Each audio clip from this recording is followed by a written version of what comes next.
You are now tuned in to the Windy City Benders podcast. This is WCBP. All right, it's another edition of the WCB podcast on the Hockey Podcast Network presented by DraftKings. It's Jarom. It's Tanner. What's up, bud? Not much, buddy. What's going on? Oh, not much. A little tired today from staying up late watching some dog shit hockey. Well, not too bad dog shit hockey, but, you know, it is what it is. Fucking West Coast shit, man. Yeah, I absolutely hate these 9 o'clock start times, which is awesome that tonight's a 7 o'clock, which is perfect. So we are about 2 hours or so from puck drop. So we are going to hurry up, get this recorded so we can go watch. Hopefully the Hawks take advantage of a very beat up, not playing too well. Yeah, team in the Vancouver Canucks. But before we get into that, there was a couple hot hockey games played by the Blackhawks this week since we last recorded. Yeah, just a couple. Yeah, it was the start of the little West Coast trip, which I don't know. It's weird because usually around this time of year, we used to have the circus trip. So it was always like, okay, Thanksgiving and all this kind of stuff. Yeah, the circus trip because I thought that was in February. That was they did it. They changed it. It was always November. Then they changed it to February the last couple of years. And now they don't do the circus anymore. So fuck yeah, dude. So to catch up everybody a little quick. Last time I recorded, the Hawks were on a 3-game win streak, playing some okay hockey. I wouldn't say it was, gonna like I don't know what am I thinking of, impress anybody or blow anybody out of the water with the way they were playing, but it was key for how the season started.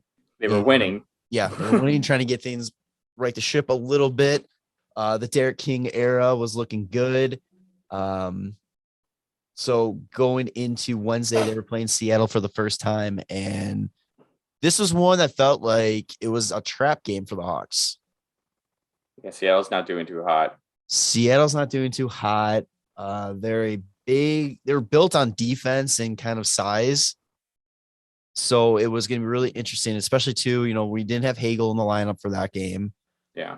So we didn't have, a little bit enforcing power there.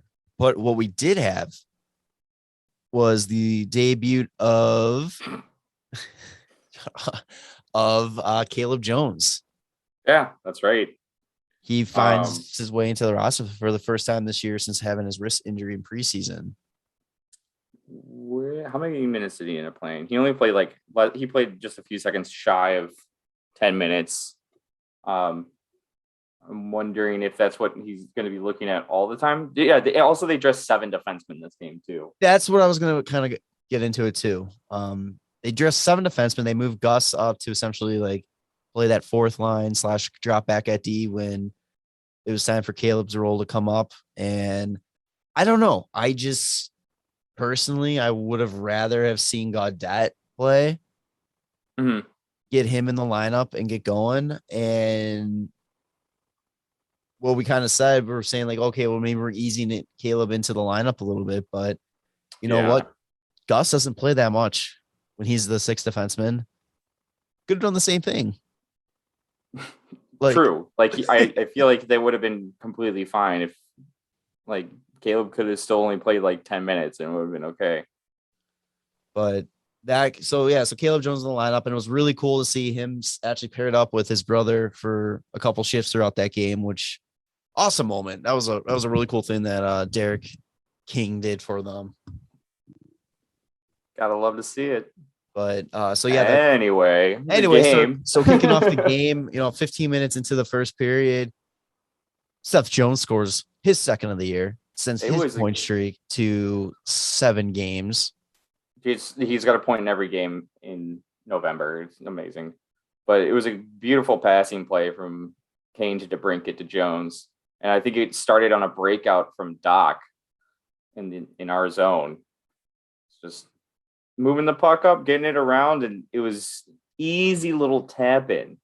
Easy little tap in. At first, when I was watching on TV, I thought he missed the net. So did I. I thought so too. I was like, oh no. Just because of the way he just stopped and stood there, and it was kind of like a delayed reaction. He didn't really go put his hands up right away. He just kind of was fuck yeah. And then he was like, all right. I was like, oh my God. He kind of had the look of like, holy shit, that just happened.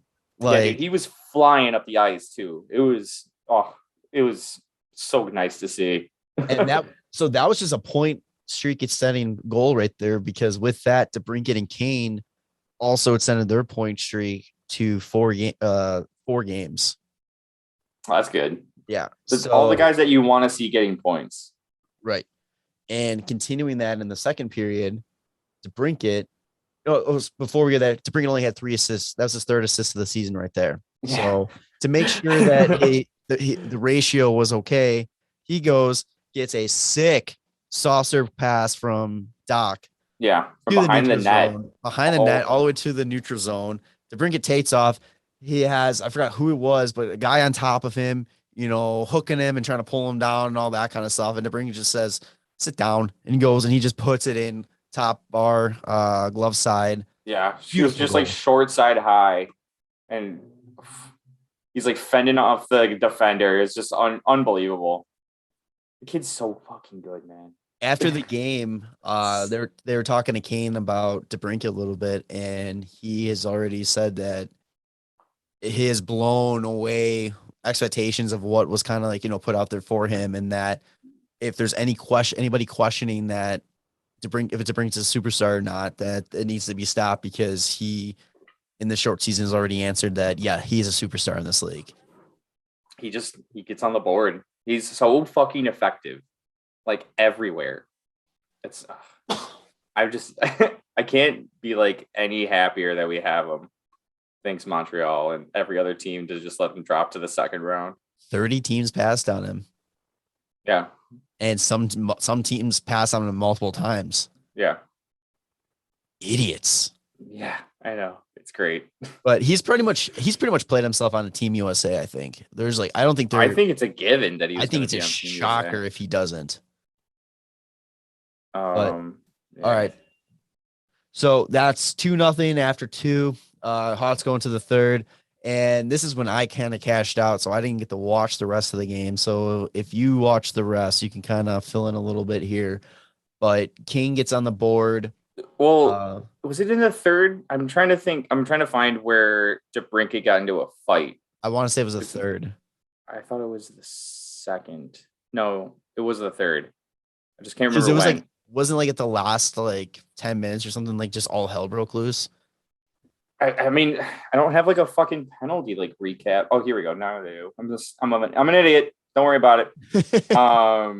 It was right at the beginning of the third. Where I'm trying to find what the time, but it was crazy because we were just talking about DeBrincat before that. Not only is he really good offensively, but it was a defensive breakdown that happened in the zone where he gets back and he's in front of Marc-Andre Fleury, and he blocks a pass from Yanni Gourde that's trying to go across the center of the the slot, and he ends up just working it back behind the net, and that's where Seth Jones picks it up.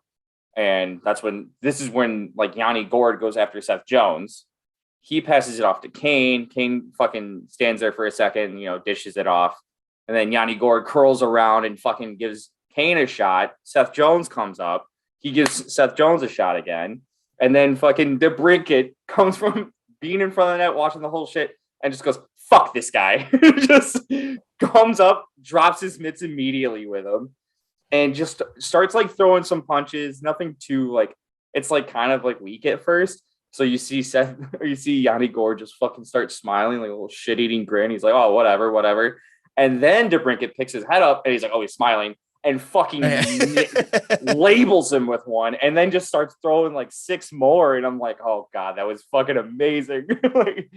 So DeBrincat gets on the board with a fight, assist, and a goal. Little Gordie Howe hat trick.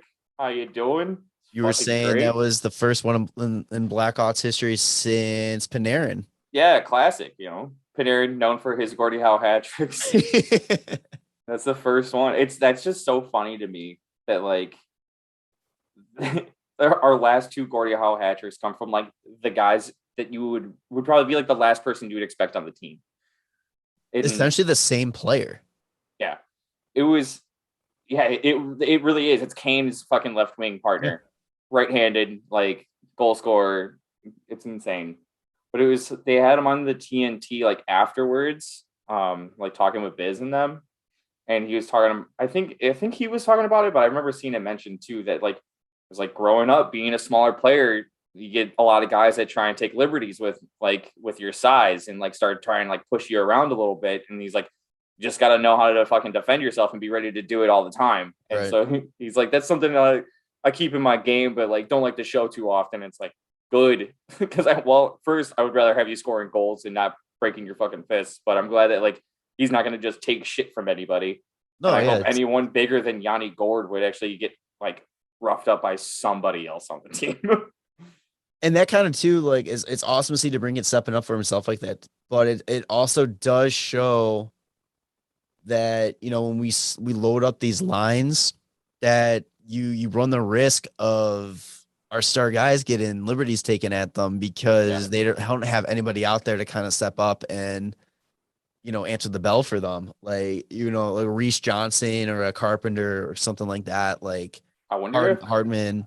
I wonder if Kirby Dach can fucking toss somebody around. I don't think I would want him to try. I wouldn't want him to, but like he's 6'4", and like by the time he like is completely like built out, that kid's gonna be a monster and can probably toss somebody around real fucking easily. And he probably doesn't know he could do it yet. Kirby Dach right now is like in that Bambi stage. Yeah, like, he really like he's trying to figure out like, okay, how do I play? Because even I was gonna get ahead to the game last night against the Oilers, but he was falling all over the place from just trying to like it looks like just crossing over and like stuff like that. Like it's just like the kid, like, oh man, I feel so bad for him because it's like he's so good, but it just like I don't know if he's just really in his head right now, so he's kind of like overdoing stuff a little bit or what. Yeah. But because I mean we can get more into that. I just wanted I'll go over the few things that happened in the third period and then we'll get back to it just because there's something that did happen.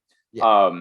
So after DeBrincat got in that fight where everybody was fucking fired up, so then it was just a simple breakout where Murphy just tossed it to Kurashev, who flew down the wing, and then just ends up just getting a nice sauce pass, like at about the top of the circle, like in pace with Kaner, and he had all day for some reason, and by about the hash marks, just fucking goes bar down on Grubauer. It was nasty. It looks so fucking easy. It was just insane. But the Hawks had like plenty of issues this game though too. That's the thing. Like they looked good when they scored, but then there was a lot of times where they were like having to defend a lot because they weren't getting the puck out and they were giving up a lot of chances. And Marc-Andre Fleury was playing insane. He's just been playing out of his mind. He's been playing so well. 31 saves on 33 shots for a .939 save percentage against Seattle. Yeah. Decent. Yeah, Seattle was just coming at the Hawks pretty hard. They ended up getting 2, and it kind of sucks that Yanni Gord got one because he's running around like a little shithead. he's literally that type of player that you would love to have on your team because everyone else fucking hates him. Like Like that's the type of player this guy is for sure. Just watching him the one game, I'm like, God, fuck this guy. But the Hawks eventually, like, they're only up 3-2, empty net, and I don't know if you saw this, but Kirby Dach got a chance at the empty net and shot it over it. Oh my God. Over the net from like about the blue line, puts the puck over the net. And it was just like, you gotta be kidding. Like it was so bad. And then they kind of brought it back in the zone. Jake McCabe gets it in our end and just fucking lifts it. And it ends up going in. His first goal as a Hawk was just a fucking empty netter, like down the ice. It was great. So, oh God, Kirby. Yeah, that was one of those things where like you're probably like it's pretty right that Kirby's probably like in his own head because like man, missing an empty net is going to be rough. I feel, and then too. So Hawks, I wrap that up. Hawks won 4-2 against Seattle. Yeah. They extend their winning streak to 4 games. They improved to 5-9-2, which not great, but hey. After starting 1-9-2, I mean, we'll fucking take it. That's right. But looking at Kirby's stats too right now. So through 17 games, this includes last night, obviously 3 goals, 5 assists, for 8 points, 2 power play goals, 2 power play points, 1 shorthanded point, 32 shots for a 9.4 shooting percentage. And it's not bad numbers. Right. But the thing that I would say, though, too, is a lot of what he doesn't show up on the score sheet. He's a Taves. Because of how good he is, like, defensively and offensively, that, like, it's like the third pass on a goal that, like, was set up because, like, he stripped the puck from somebody in the corner, got it back to Seth Jones, who then gives it to Kane, gives it to Brinkett, and then it scores. Yeah. Like, that's literally like how it goes down. The third, he's always, and everybody's looking at the stat sheet, like, where's Kirby? Like, he's not showing up. And then it's like, if you watch the game, this kid's fucking bringing the puck down the ice, like, easy as fuck, dangling around a defenseman, taking it into the corner, setting up a play. He's coming back in our zone, taking the guys out of the way in the slot. He's picking people, like, picking their fucking pockets left and right. Like, the kid is not bad. Like, no, sure we all want him to finish a little bit more, but he's playing insanely well. Like, I don't get, like, all the hate that people are like, oh, like, Kirby Dach's not going to become, like, a superstar. It's like, he doesn't need to become a superstar. He's such a good fucking player already that, like, once these points, like, start to like accumulate, like, this kid's a bona fide fucking first line center. Like, I do not see it going any other way. Right. Like, it's fucking crazy. And what hurts him, and I think what people pay more attention to, is because like you said, he goes to Seth Jones, to Brinkett, to Kane, all that. So people see all that and they forget the original, how it all started. What doesn't help for Kirby is that when he does get those opportunities where it's like he's got the chance to shot on net, or he's coming into one-on-one, either A, he's trying to do the same, like, toe drag between the defenseman's legs, trying to go around in that way, or he's trying to go and shoot and he's just not either. I don't know if he is just really telegraphing what he's trying to do out there, and the defensemen are just like, oh, okay, step up kind of thing. It's just when it's one-on-one, like, it's him. It's on Kirby. Kirby's got the net and all this kind of stuff. That's where he's been struggling a lot. Yeah. And that is easily the yips. That is just simply like he needs that one to get going. But until that happens, I'm fine with the way he's playing for everything that you said before that. He's not playing bad. It's the same thing. Playing bad. He's not a liability. He's literally turned into Taves. Yeah. And the crazy thing too is, like, same way. Everybody could guarantee, like, I don't think it's very arguable, but can agree that Taves throughout his career was majority of a guaranteed first line center that anybody would want on their team. 100%. He has never been, like, a point per game player. His highest amount of points was 81 in 82 games, and that was in the year before the COVID shortened season. Like, he's never had, unless there was a shortened season. There was the 2012-2013 season that was shortened, that he had 48 points in 47 games. Other than that, he hasn't had a point per game ever. And, like, a lot of people look in points per game and say, like, that's tied to being, like, a first line, like, guaranteed legit center. But, like, Jonathan Taves was never that. And yet he was one of the top 3 centers in the league for a majority of, like, his career when he was younger. Like, that's why I'm not worried about Dach. There's more to being an elite center and an elite player than stats. Right. And Jonathan Taves has shown that exactly that, and why he has been seen as this amazing top 10 center, this amazing player. There's a reason why he is put on the NHL top 100 players, all that kind of stuff. And yeah, he's never blown away anybody with his stats. And the fact that Kirby gets to learn from that and gets to be around that is amazing. Yeah. I mean, just take it, like, look at an easy example is, like, look at Connor McDavid. He's got unreal stats, right? Right. How many cups does he have? Exactly. How successful has his team been? Like, right now, he's 25 years old right now. And when Jonathan Toews was 25, guess how many cups he has already won? 2. Yeah. Yeah.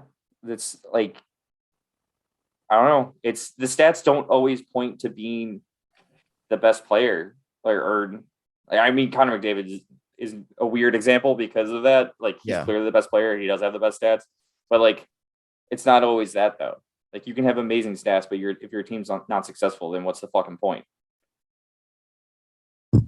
Exactly. I mean, if Kirby could turn out half of the career that Toews did, I'd be thrilled with that.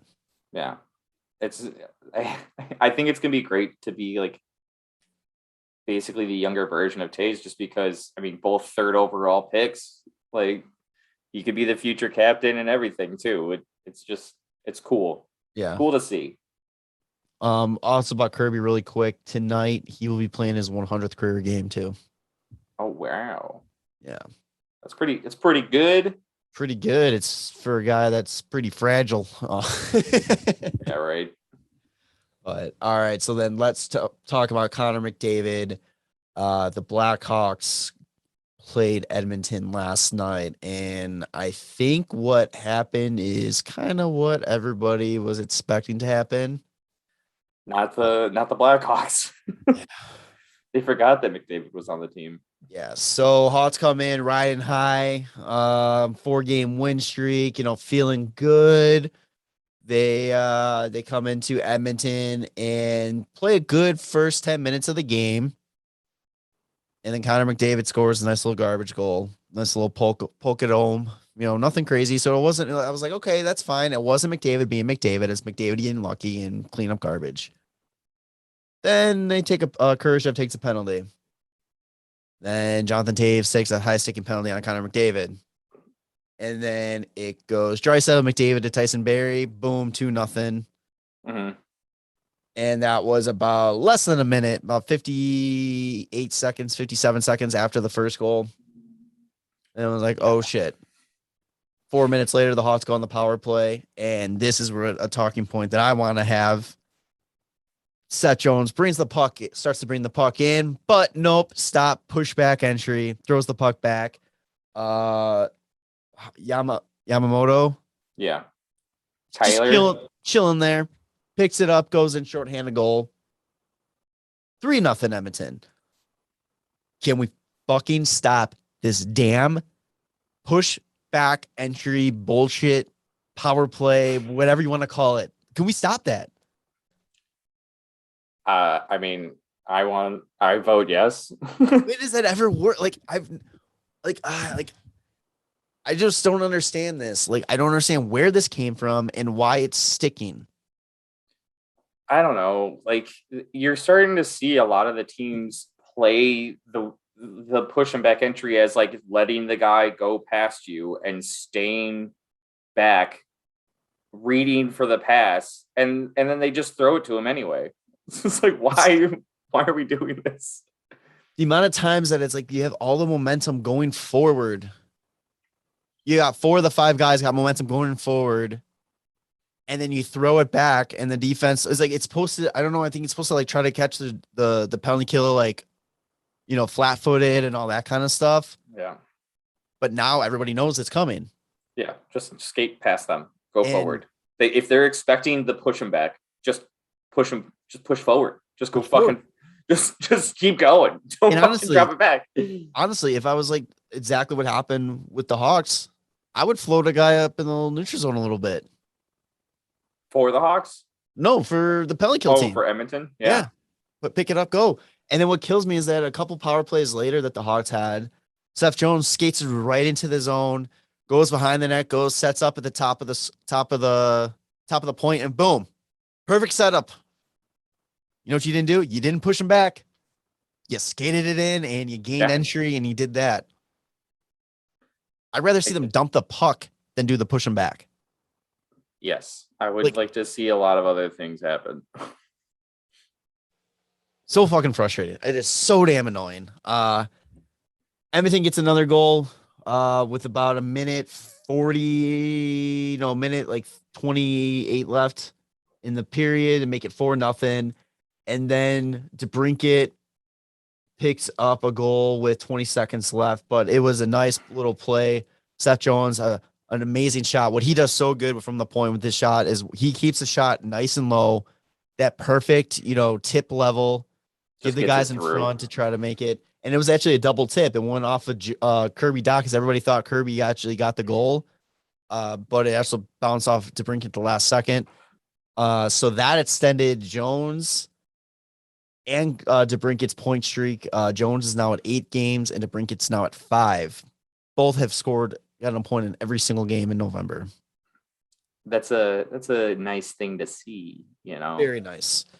Second period was extremely close. Not a lot going on. Decent hockey. A lot better than the first period. I think that goal at the end of the first kind of saved Lincoln. I thought maybe if they win 4-0 into the second, they were going to bring up Marc-Andre for the second period. I didn't get a chance to watch the game, but I would just say, like, you probably want to just save Marc-Andre for tonight's game. He already played against Seattle on Wednesday. He's been playing a majority of the games recently. And it's just like, what happens this game happens this game. We're you don't want to tire out Marc-Andre Fleury to play him 2/3 of the game and then a full game after that. Wouldn't you? I kind of talk about this in our group chat too. So I kind of want to hear what your opinion is on it though too. Like, yeah, they played Wednesday. So you had Thursday, Friday off. Saturday, you got Edmonton. Sunday, you got Vancouver. Tuesday, you have Calgary. Yeah. Would it have made sense to put Marc-Andre, like you're the guy that's pretty much taken that starter's role? Yeah. And ran with it and put him against the tougher competition of Lincoln and take Vancouver, who's a little bit iffy right now? Yeah, I could see that. But I could also see, like, you'd want to have your stronger goalie getting you the better chance of getting these wins, like the ones like Vancouver. Yeah. And like you want to see if Lankinen can fucking show up and steal a win from like Edmonton, because Edmonton has just been playing so hot to start the season. I think like knowing you have a better chance of beating Vancouver, you want to get that chance higher with your better goalie. Right. That's the way I look at it. No, that's fair. Yeah, it's one of those things where it's like you're damned if you do, damned if you don't. It was just kind of like I think you could have gone either way. I particularly thought that maybe playing Fleury would have been the right move. Yeah, and then giving him 2 days rest before Calgary. But I could have seen that. But then like the other thing too is like McDavid's been embarrassing people a lot recently, and I wouldn't want to shoot Fleury's confidence like straight down the fucking drain after he's been playing so incredible. Like that's like another weird like I wouldn't want that to fucking happen. Yeah. I don't know if it would, but it's like fuck that, man. And with this being said though too, I'm not taking anything away from Lankinen. I think he played a great game. 3 to 4 of those goals I wouldn't even put on him. It was him being left out to drive in situations that it was like a no-win situation. Like I said, the McDavid goal was like a rebound there. The second goal was a 5-on-3, blast from the point. The shorthanded goal was probably an unexpected, wasn't ready from the turnover. Yeah, it wasn't really a good goal though. Yeah, I mean, yeah. Yamamoto is not like the kind of guy I would be picturing putting a lot behind these fucking shots, but I think he was probably caught off guard. Yeah. I forget the fourth goal. The Ryan McLeod. Yeah, I forgot what happened that one. But then they go to the third period to Brinkett. Picks up another goal, nice little 2-on-1 or 2-on-0 with Kurashev, who pops out of the box, picks the puck up, gets going down. Brinkett puts away his 11th of the year. Dach again setting things up, getting the puck up to Kurashev as he's popping out of the box. And then he had another shorthanded goal. Leon Draisaitl just overpowers Lincoln to make it 5-2. So there was a few other things on there. So first, Hawks lose 5-2, snaps the 4-game winning streak. This also snaps the during Derek King's, brief start as the interim head coach of the Chicago Blackhawks, all 4 games they held the lead in the first period. They let up 4 goals in the first period this night. So if the Hawks just get the lead to start the first, then they're guaranteed to win the rest of the game. Exactly. That's good. But there's a couple of things that we both kind of talked about here. My first thing is I wrote down here is Zach Hyman's a fuck. Oh yeah. So first off, I love and I hate him because he's on my fantasy team. He gives me nice little points and all perfect, whatever. So he goes up and just after Keener's got the puck, Keener throws the puck away, passes it, starts skating, probably like 3-4 Mississippis. Zach Hyman just goes, butt ends him in the face. Kane goes down. Zach Hyman throws his arms up. Well, what am I getting called for? And is smiling the entire way going to the bench or to the box and continues to smile in the penalty box. And then there was another penalty. Oh, fuck. What was it? Where was it? Where's it at?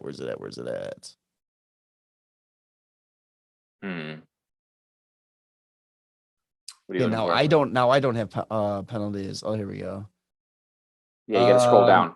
Roughing, so interference on Reese Johnson, just completely like NBA just picked Reese Johnson, set up a pick on him in the neutral zone and gets a penalty there, throws a fit about that too. Like, what a little fuck.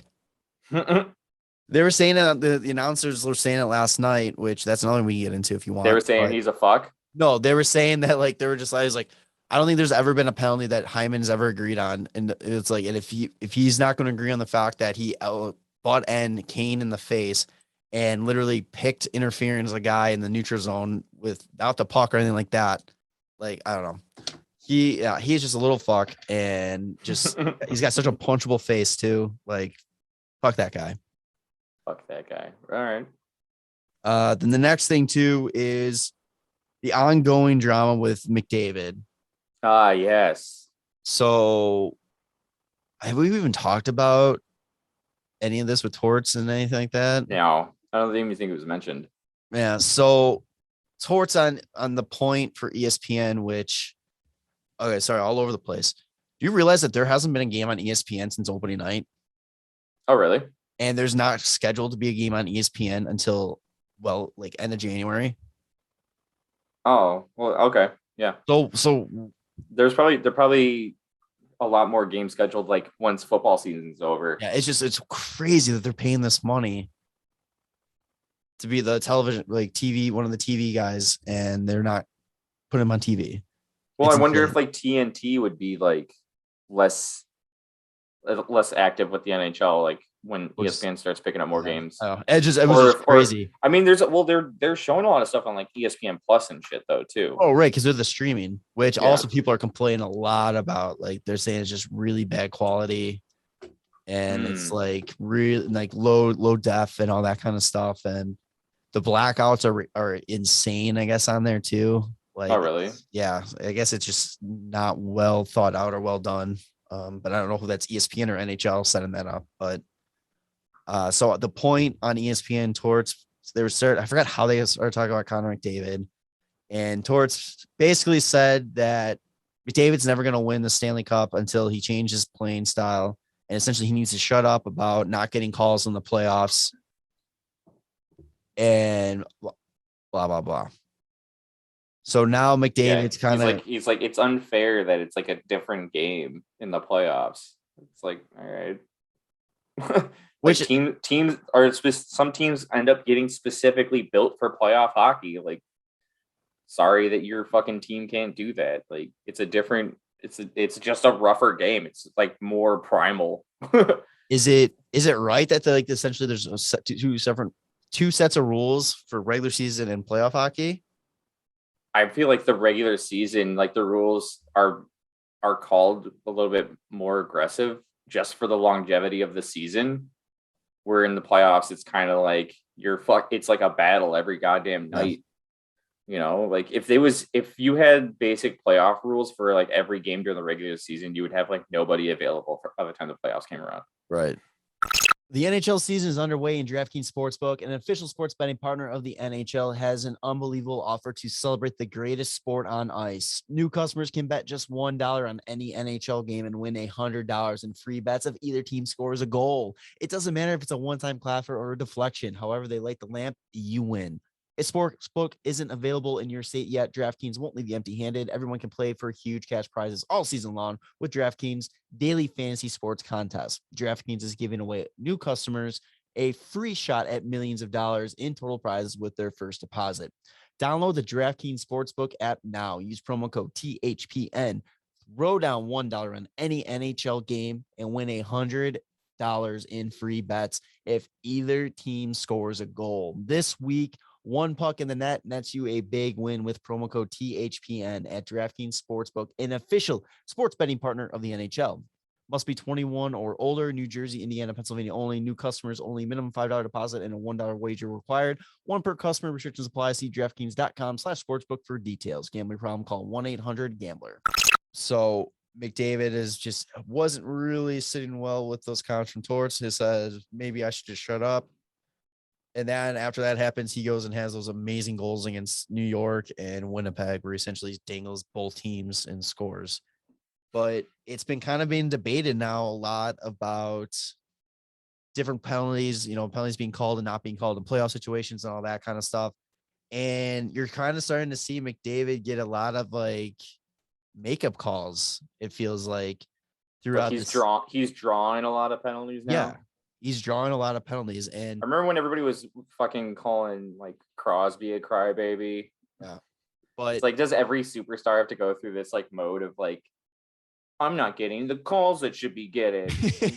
Fuck, just play hockey, man. Like, it was frustrating too, because watching that, like there was a couple power penalties called on the Hawks last night. He drew through 3 penalties. The first one was an obvious high stick. Taves went to go stick lift him and just missed and got him in the face. Sure. Kurashev got called for hooking on him, but then you show the replay and McDavid's holding Kurashev's stick. That's the easiest way to get a hook call. And then you grab their stick and put it around your waist. And then Taves again gets another hooking call. And if you look at the replay on that one too, he's literally just tying him up. Like not even like tying his stick up. That's it. Yeah, it's so shitty when like players become like sheltered by penalty calls, because then it's just like a lot of the times the other players and teams just like, you can't do anything to this guy because as soon as you go near him within like a foot, they're gonna call you for something. It's like, great. It's like he's already really fucking good, but now let's give him his personal space. Let's just play hockey, man. Participation penalty. So fucking weird. But I don't know. I mean, I agree if it's a penalty, call it. Like, there was times when like I understand like the ones that he's arguing, like it's like, how is that not called? Yeah, I don't know. How is that one not called? But then when you just start like doing all of these calls just for the sake of like appeasing the superstar, like fuck that shit, dude. Yeah. Like what was it? Was it last season when like people were getting suspended for head hits and then like McDavid goes out and fucking hits somebody in the head and gets like fucking nothing? Yeah, it was it's like, don't suspend the superstars. It was Kakaniemi. Make sure they get all the penalty calls. Yeah, it was he like elbowed Kakaniemi in the head. Yeah. Like, and then look at, is he going to go out and complain about not getting that call? Like, oh, I should have been called for that. He's like, no, he's only going to complain and whine and bitch about the ones that don't get called against him. Right. And then the same thing kind of like what happened when Crosby came back and when he fucking judo flipped a guy into the backboards. Yeah. And there's no call, no discipline. It's like the superstars want to complain about not getting calls in the playoffs, but then they just want to turn a blind eye to all the things that they get away with. Yeah. So it's like it's a no-win situation. And it's like, and then a lot of people are saying like, oh, this old school hockey mentality needs to die and needs to go away. And it's like, no, it's the old school hockey culture mentality needs to die and go away. But off the ice, yes. Everything off the ice needs to leave. Yes. Yeah. 100%. I mean, like, I think the playoff hockey is without a doubt like the most exciting thing about the sport. And I don't think you need to change it just because somebody wants to whine about it because their team can't make it past the first fucking round, let alone a play-in round. Yeah. So Buffalo or fucking Toronto and Edmonton. Like, I don't know, if you want to fucking win the Stanley Cup, don't complain your way to do it. Fucking build a team that's going to be capable of doing it. Don't fucking re-sign Mike Smith. Don't fucking sign Mikko Koskinen. Like, and then complain that you guys are fucking losing. Like, your team's just bad, bro. Like, fuck off. don't trade for Duncan Keith. Yeah. By the way, 25 minutes of time on the ice for Keith last night against the Hawks. Hey, what is it? They just need to go to the Stanley Cup and him be a top 4 in time on ice, and we get another pick or some shit. Oh shit! Speaking of time on ice, yeah, okay. I think so.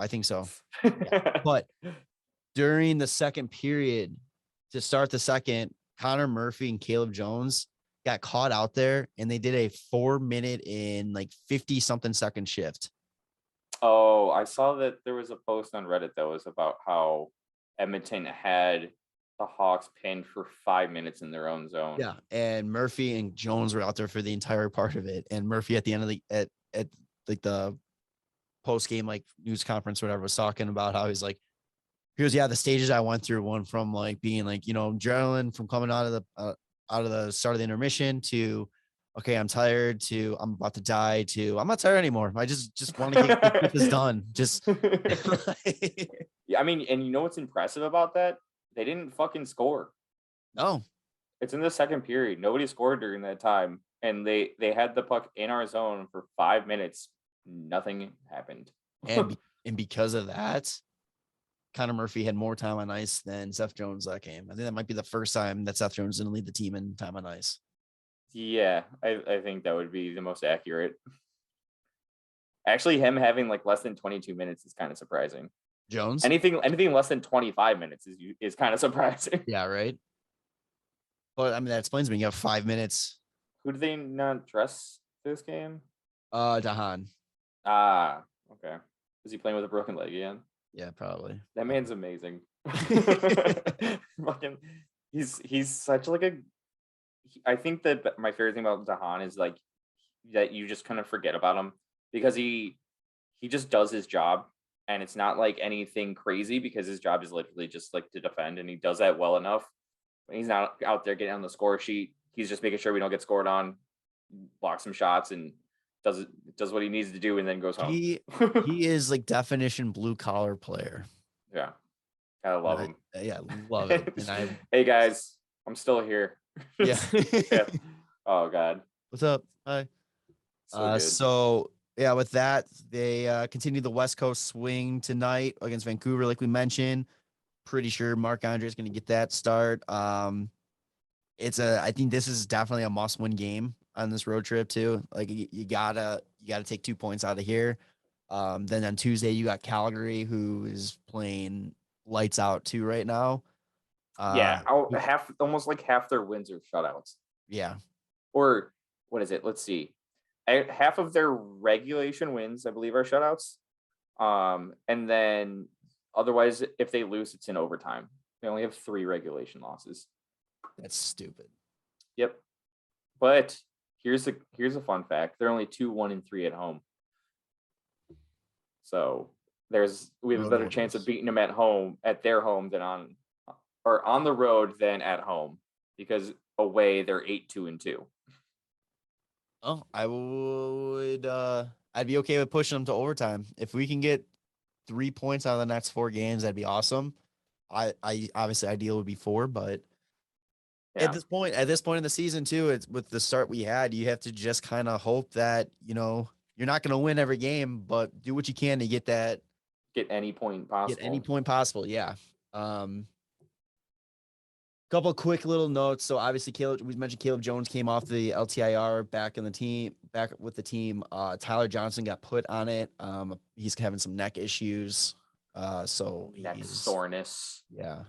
And then they also announced that they have hired, I gotta roll up his first name. Rob Cookson as the assistant coach. And then they promoted Mark Crawford to associate coach. So the coaching staff was kind of, I think that's pretty much how it's going to be for the rest of the way. Kunitz is going back to player development. He stepped up to help out while they search for a new assistant. Nice. So, yeah, not a lot going on, but anything else you have for Hot Sock? I mean, the only thing I really hope, I just want to talk about like what's going to happen later for this game against Vancouver is just like, do you have anything that you're really hoping happens? Because for me, I'm looking I want anybody else to get on the score sheet. Yeah. Like DeBrincat, Kane, and Seth Jones are like guarantees, but like Kubalik has been just completely quiet. Taves hasn't put a goal in yet. Like, I don't know. Hagel hopefully can do something. Just like I don't know if Hagel's gotten anything since his 2-point night his 2-goal night that I was at. Or he scored against Nashville. Yeah, he came back for the first time yesterday after hurting his shoulder, and then he left again, but then he came back and he finished. So we'll have to see if he is going to play again today. And they kind of brought up something during the post-game show that Hagel attempted to have his family at 3 games in his Hawks career. Oh, yeah. First one got canceled. It was going to be his first game up. It got canceled because of COVID. Second game was against Nashville when he left early because he got hurt. Okay. And then last night he gets hurt again and he leaves for a little bit. He didn't end up finishing the game, but he got hurt and he left. So Hagel family, stay home. Yeah. Oh my God. Enjoy your son. Watch him from TV. Yes. Just stay home. Do it for the greater good. But yeah, looking at the stats, kind of going off what you're saying here. DeBrincat 11 goals, Kane with 6, Hagel with 4, Dach with 3, Kubalik with 3, Mackenzie Entwistle with 2. Kurashev doesn't even have a goal yet, too. Tyler Johnson with 1. Tyler Johnson only played in like 8 games, though. Yeah. 1 for Strome, 1 for Gaudette, 1 for Borgstrom, 1 for Carr, 0 for Taves, Kurashev, Stillman. Stillman's defenseman, so I don't count him. Carpenter, Hardman, Reese Johnson. Yeah. You need more. You're not going to win games if you're having the same 3 guys put all your points up, like you said. And it works for Edmonton Oilers. But you have to be like leading the league by like 15 points in order for your team to win every game with only 2 guys scoring. They have, but it's, you know what though, as much as we shit on the Oilers, I think they have the right, like, complementing pieces to those 2 guys. Yeah. I don't think the Hawks have found the right combination, at least, of who's best to put with Kane and DeBrincat, and, like, they're still trying to find that combination of guys that are going to be able to step up and, Yeah, I mean, if we don't have a team that's dependent on 2 guys, we have a team that's depending on the whole team, and to get a whole team consistent is a lot more difficult than to get 2 of the best players in the world consistent. Because like if we had Hagel producing like he did towards the end last season, if we had Kubalik producing like how he did his rookie year, like if Taves was producing, like it would be a much different story with even just those 3 guys doing a little bit more. Like at least we're getting some wins with the guys that are constantly on the score sheet. Right. But yeah, definitely. So I 100% agree with you. More guys on this team need to get involved. Yeah. And hopefully hopefully that starts tonight. That's all I'm saying. Like, I mean, I feel like it's what we said about Dach, but like once Taves gets 1, I feel like, okay, like here he's going to get more. He still has not scored a goal since he came back from his little break. So well, he scored in the preseason. I mean, so technically that doesn't matter. Those stats are gone and lost and forgotten about. But, yeah, so we'll see. Also, Seth Jones is tied for 3rd in the league in defensive points. Tied for 1st in assists. With that being said, though, too, I would love to make sure to DeBrincat and Seth Jones stay on the scoreboard and extend their streaks too. I would love it if they just did it all of November. That'd be so cool. That's a big thing.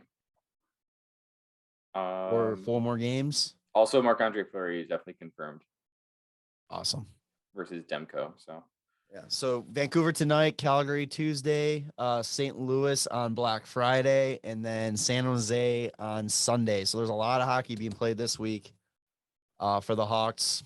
2 on the road, 2 at home. I hope we kick St. Louis's ass.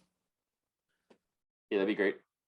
It's a 2:30. Right. Because it's Black Friday. I was like a 2:30 came on a Friday. Yeah, you're right.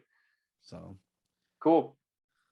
Switching over to NHL talk. I don't think there's much to really talk about. The one thing we were really going to talk about was the rumor about the Nordiques, but it's already come out and said that was false. So no meetings planned between Quebec and the NHL. So quick little stats here. Florida Panthers are the third team in NHL history to score at least 4 goals in each of their first 10 home games to start a season.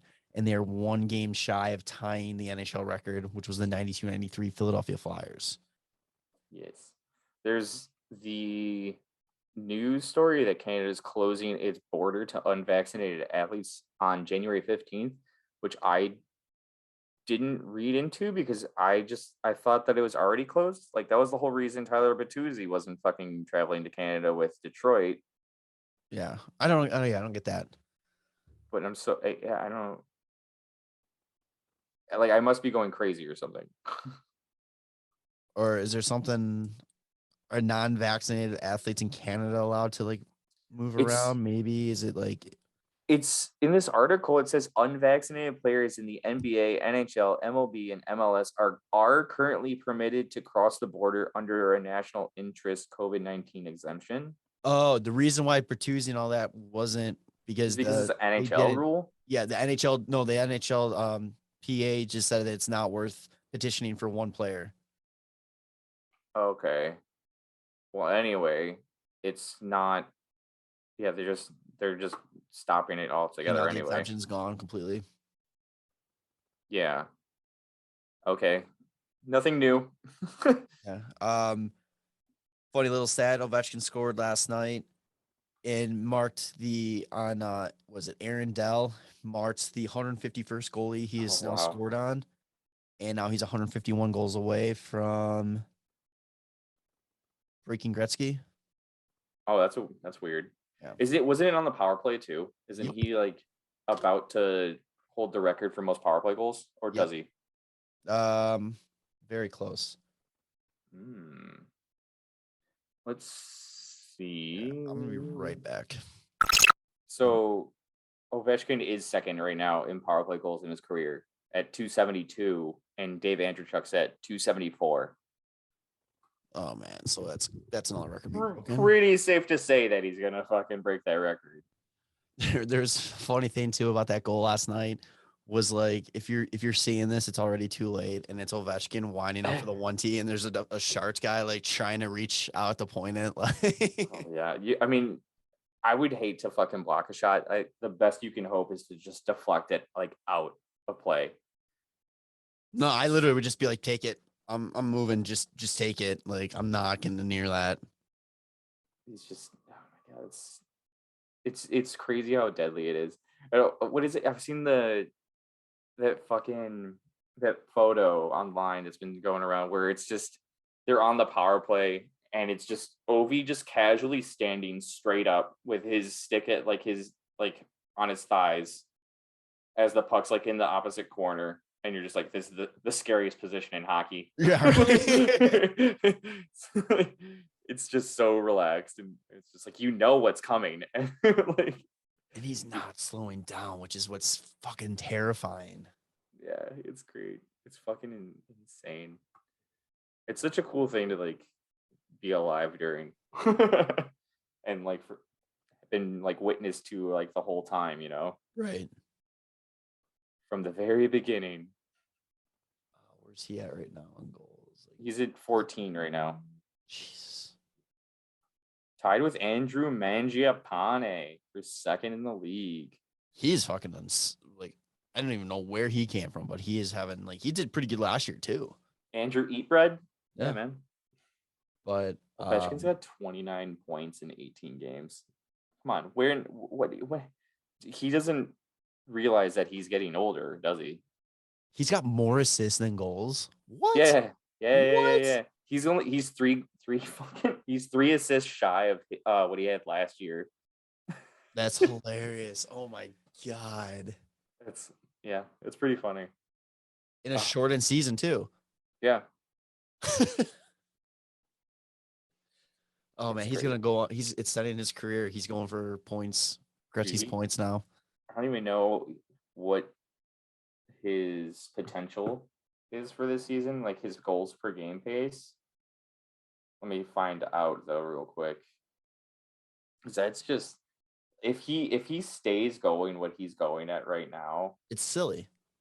he's gonna end up with like he's 64 goal pace right now.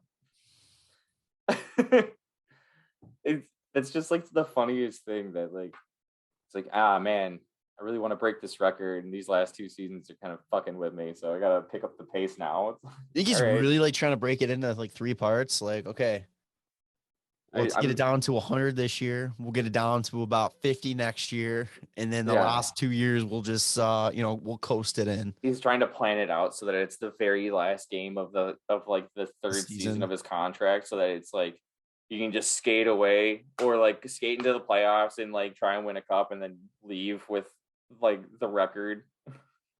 I think the greatest thing would be for him to score the goal. Don't even celebrate with the fan or with his team. Go straight to the locker room, hop on a jet, in full gear. You can just go back to Russia and call it. just call his wife and just be like, sorry, meet me in Russia. Yeah. Oh God, that'd be so funny.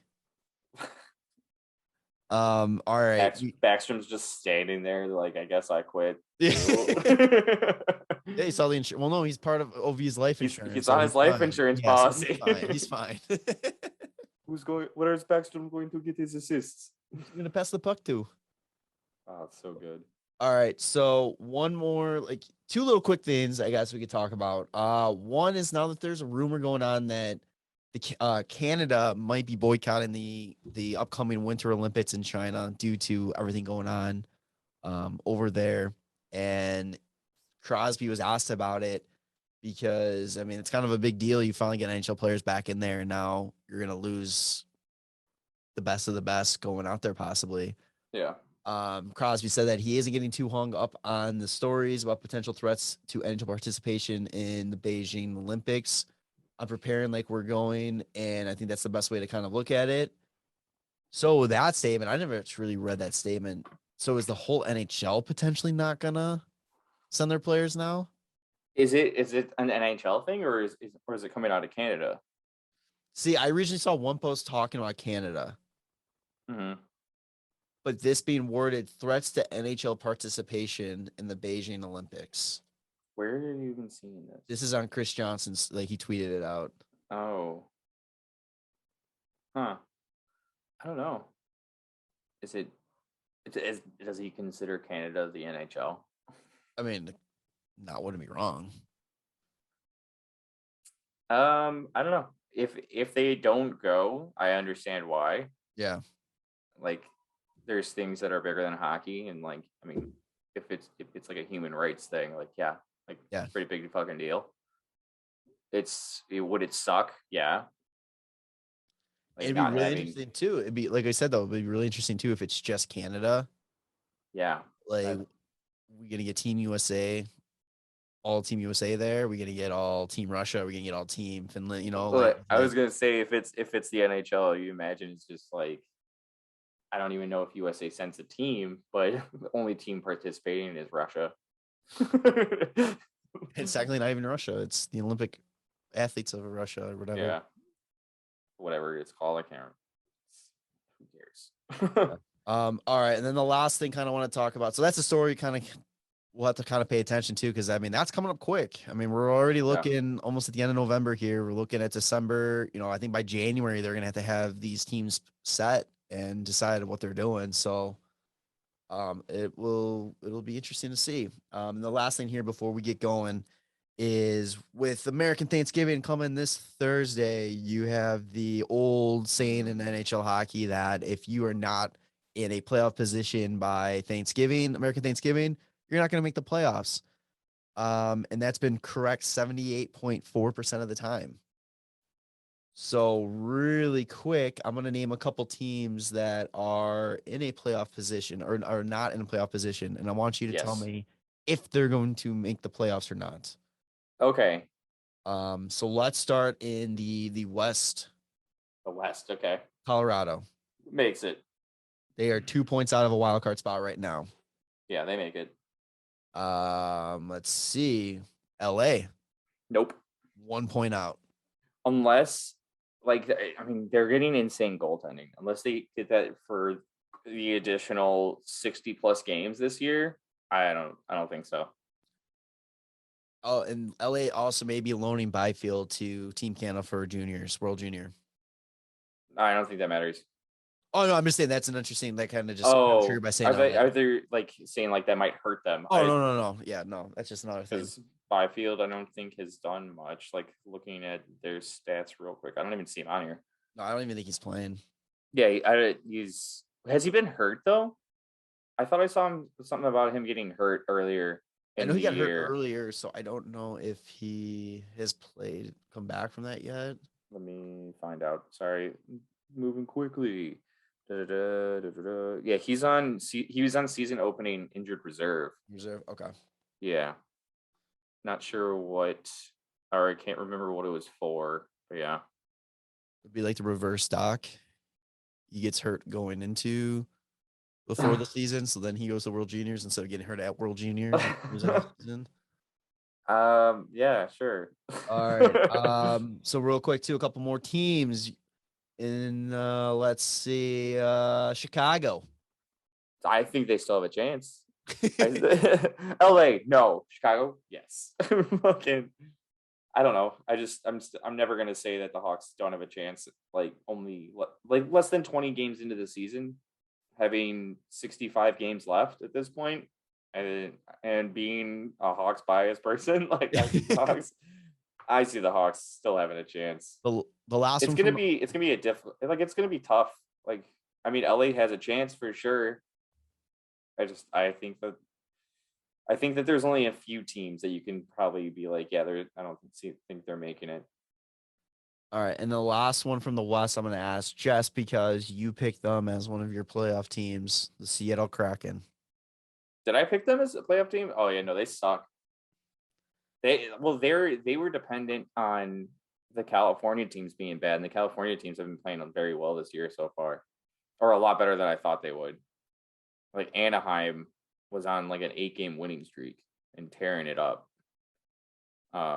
Troy Terry has come out of nowhere. Fucking Getzlaf is actually getting a good amount of points. He's got 19 points in 18 games right now. Do you want a quick reminder who you picked in the West? No. Okay. Yeah, sure. Colorado, Chicago, Dallas, St. Louis, Winnipeg, Edmonton, Seattle, Vegas. Yeah. All right. Well, and then take out Seattle and put Calgary. Well, here, so now let me ask you real quick too. So teams that are in the playoff position right now in the West, do they hold on? The Ducks. No, probably not. Here's the thing. I just looked up Getzlaf. So Getzlaf has more points this season than last year already. He played 48 games last year, had 12 or 17 points. He's got 18 games this year and 19 points already. Just got 1,000 for his career. Yeah. Did you see that stat though? It was the Ducks' 1,000th win and his 1,000th point. What else was it? It was like some other weird shit too. Fuck, I can't remember. And that was also it was the same game Trevor Zegras won in an OT, right? And he threw his stick over the glass. Fuck, I love that celly. That is my favorite that's the best overtime celebration ever. Yeah, because I think if you do it during the game, you get a penalty. So it's like that's why it's an OT celly. Yeah. And it's fucking awesome, and I hope it continues. Cool. Yeah, I don't know. The Ducks are still a younger team that I think is playing very highly right now, but I think they come down a bit. 7-3-1 at home. Yeah. And then Nashville, there's currently in the last wild card spot. Also, Troy Terry has 22 points in 17 games, and last year he had 20 points in 48. They got some guys having some really good years right now, and I don't know if it's like everyone had a down season, and like this year they're playing back to where they should be, or if everybody's playing a little bit better than what they normally would. I don't know if it has like that Vegas effect, right? Where it's like everybody's having a good career year so far, but I don't know. What was the last Nashville, last wildcard spot. No. Okay. I don't know. There was another thing where they've also lost like the last 2 games, but like Duchesne was recently on a tear where he just putting up fucking so many points, and then he hasn't done shit, and so natural hat trick last night. Did he? Yeah, they lost 5-3 to Montreal, but he scored three in a row. I just saw that. I thought it was 6-3. Yeah, it was 6-3. Was it 6-3? He put it 3 in a row though. No fucking way. Are you serious? Yeah, that's hilarious. I've just been paying attention because like in NHL 22 and the fucking Hockey Ultimate Team, he's got a fantasy hockey card, and if you know anything about that, like those cards get better as those players score goals, and his has become like the most valuable because of how hot his season has started. Like he's become one of the better players to have on your team. Is that why you picked him up at one point? I did, because I also saw his stats were just like he was putting up points every game, like all the time, and then I fucking dropped him because he had 2 games where he didn't do shit, and I was like, oh well, he's back to Duchesne level, not doing a fucking thing. Like that was a guy that they left exposed to Seattle because they were like, yeah, we're paying too much for this fucking guy for not doing enough, and then he's having a good year now.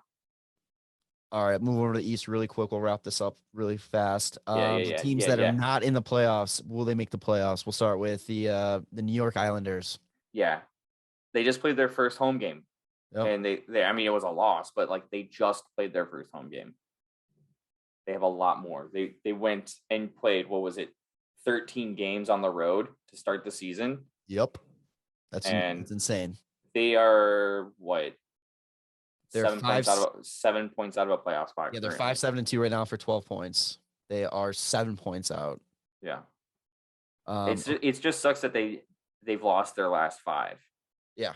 That's not good. But if you're gonna go on a bad streak like the Hawks did, you want to do it earlier in the season than later. You don't want to eliminate yourself from the playoffs or squeak into the playoffs playing bad. Like you'd rather finish the season strong, either by pulling yourself into the playoffs and playing really well, or fucking being in a playoff spot and continuing to play well, Yeah. All right, we'll do these ones rapid fire. So okay. Buffalo. No. Pittsburgh. No. Columbus. No. Boston. Hopefully not, but probably. Detroit. No. Okay, and then staying in the playoffs right now, there's only one that I'm kind of questioning. 2. They're both wild card teams, Philadelphia, New Jersey. Yes and no. Yes and no. So yes to Philly, no to New Jersey. Yeah, because Philly, like I've been saying it the whole time, it's Philly's year to be in the playoffs. Next year's their year to be out. They're an every other year team. Look at it. So they're both 8-5-3. Mm-hmm. So for a 5.94 point percentage. Both are -1 in goal differential. That's pretty sweet. A lot of tiebreakers going there. All right. So yeah, those are the teams. Let us know who you think that's outside the playoffs is going to make it and who is inside the playoffs that are going to miss. I think that about does it for episode 161. What do you want to call it, Tanner? Oh shit. I don't know. Fucking I don't know. I got nothing right now. We'll call it American Thanksgiving. That's not even it's coming up. Okay. West Coast trip. Oh no, McDavid'd. We'll just call how about that? Oh no, McDavid'd. McDavid'd. Like McDavid apostrophe D. McDavid'd. McDavid'd. McDavid'd. Okay. Yeah, try and say that a bunch of times. McDavid'd. McDavid'd. All right, Because so the Hawks got fucking McDavid'd. Not like truly McDavid'd, but you know, they lost to the Edmonton McDavid's. So. Oh my god, that sounds so funny. All right, so episode 161, McDavid'd. Make sure to subscribe to us on Apple Podcasts, follow us on Spotify, subscribe to our YouTube channel, follow social media at WCB Podcast, Hockey Podcast Network, social media at HockeyPodNet. Make sure to subscribe to the Hockey Podcast Network's YouTube channel for all the live streams. I think we're going to try to do one of those at some point. Okay. They're a lot of fun. A good time. Talk shit, watch hockey. Why not? Blackhawks. DraftKings promo code THPN. 5-star reviews, all that good stuff. Have a great Thanksgiving and enjoy the holiday. Americans. Season. Yeah, Americans. Fuck you, Canadians. Americans only. Yeah, we'll see you on the next one. Yeah. All right. Love you, boys. Bye.